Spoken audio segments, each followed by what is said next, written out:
So a few months back, I put the Impossible Burger to the test for the first time in my kitchen and my mind was blown.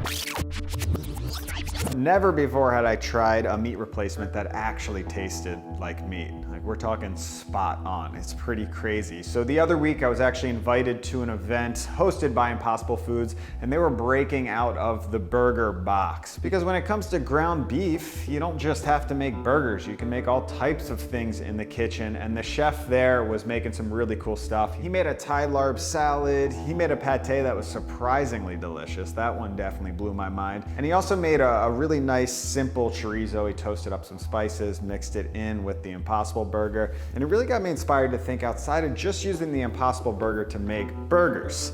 What else is possible with the Impossible? And the first thing that came to my mind that I wanted to try was the Philly cheesesteak, because the idea of making a cheesesteak that doesn't have cheese and doesn't have meat but still tastes like an authentic cheesesteak, now that was very interesting. That is something I want to attempt to do in this kitchen, and it's the perfect timing right now because this weekend I'm opening up my studio for an event, so people are going to be coming through all weekend long and they'll be able to sample this Impossible cheesesteak so I can get some serious testimonial and see how it compares to a real cheesesteak.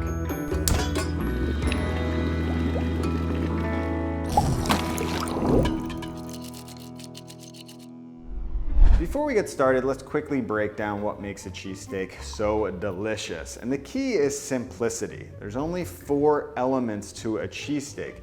You've got the roll, which is traditionally a long roll, an Italian style long roll that's super soft, a little crunchy on the outside. Then you have your steak, which is traditionally a ribeye or a sirloin that gets sliced really thin and fried up. So obviously Impossible Burger, it's not a steak, it's not perfect for this, but I think it will work fine once it all comes together. Then you've got your cheese, the classics being American provolone and Cheese Whiz. Cheese Whiz being the most popular, which is what we're gonna attempt to do today, but I'm not gonna make it with cheese. I figure if we're not using real meat, why not avoid the cheese as well and see if we can really trick people. And the last element, which is optional, but for me, it's a must when it comes to a cheesesteak, is the caramelized onions. So we're gonna be making that to really bring this entire cheesesteak together. Oh yeah, and you can't forget ketchup as an optional condiment, one of my favorite toppings for a cheesesteak, but we know how that one went last time.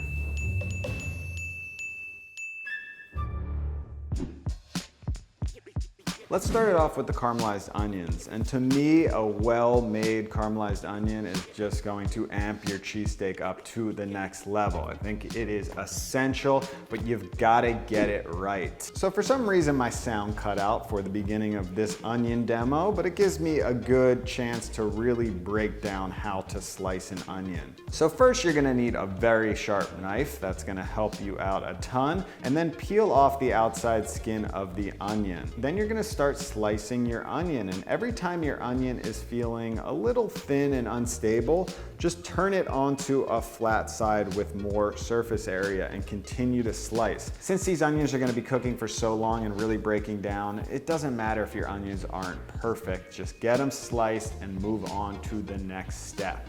Ideally, you want a nice heavy pan for cooking your onions because we're going to be cooking these over a long period of time and we want to keep it on an even low heat. And add in the oil of your choice. You can also use butter as well because we are going at such a low heat. Then you can just start stirring your onions, and remember, it's all about patience here. The whole process is going to take around 1 to 2 hours if you do it correctly. It's gonna start off by just steaming because there's so much water in your onions that you have to steam them and cook out that water.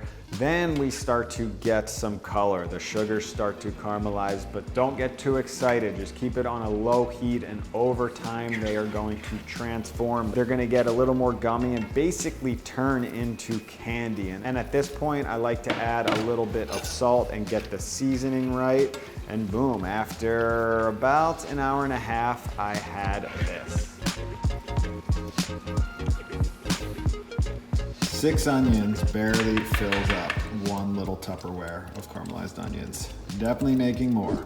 For my last cheesesteak, I used provolone cheese, which is my favorite type of cheesesteak. But for this one, I'm gonna be doing a vegan cheese whiz sauce. I figured we would up the ante just a little bit and really try to trick people into thinking this is a cheesesteak without there being either cheese or steak in this sandwich. So this cheese whiz sauce is pretty simple and it all happens in this blender right here.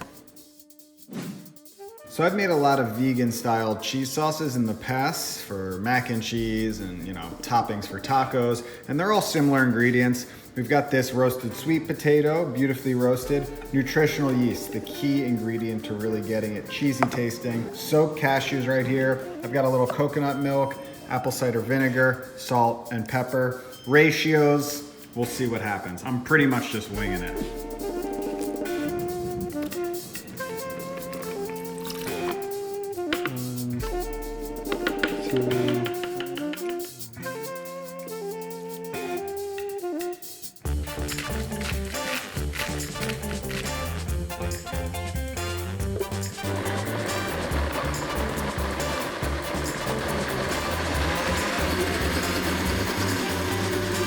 And here's a warning for all of you. Never do what I'm about to do. Never taste your sauce when it is blending, or this can happen.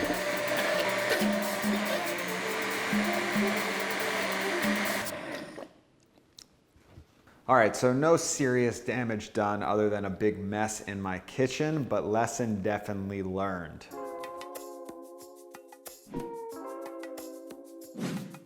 So for this bread recipe, I'm multiplying it by 2 since there's a ton of people coming over. I want extra rolls. And the only thing keeping this cheesesteak from being vegan is the milk in this bread. So you can completely just avoid the milk and replace it with water if you want a completely vegan cheesesteak. So first you're gonna take 1 cup of warm milk, and then I add in 4 tablespoons of sugar, and then 5 teaspoons of yeast. Give that a little stir. Then I add half a cup of flour, which I didn't do in the other cheesesteak recipe, but I like a little flour in there to create more of a sponge or starter for your bread.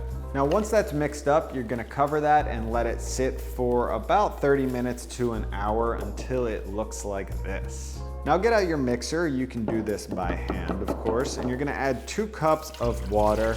Then I add in my starter and 4 tablespoons of salt.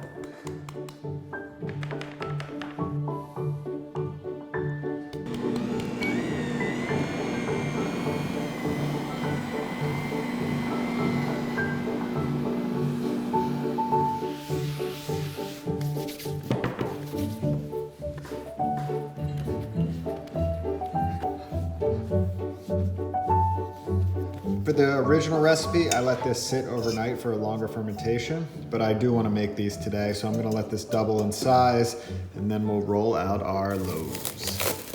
I would say that's double in size. Time to roll out some rolls. Roll out some rolls.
Burnt the buns.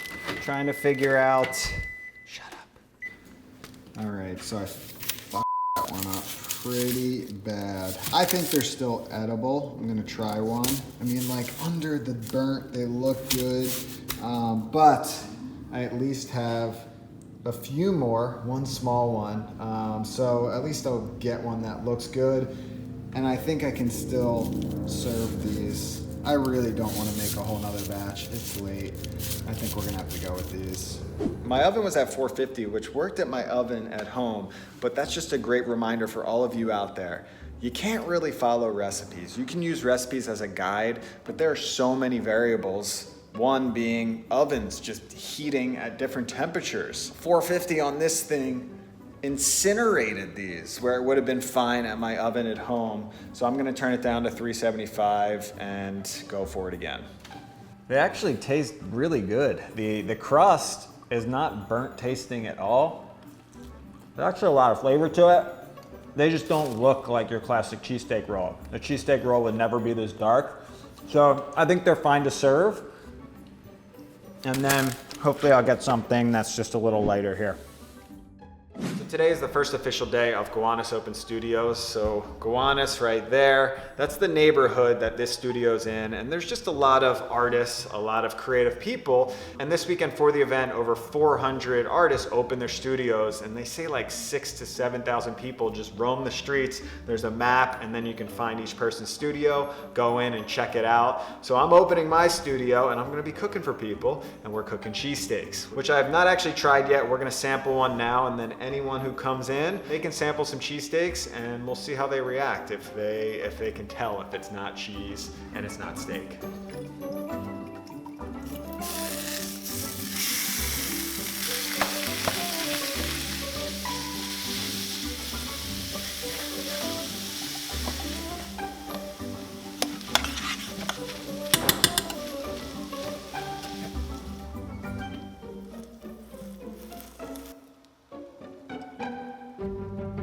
Ooh, that was dumb.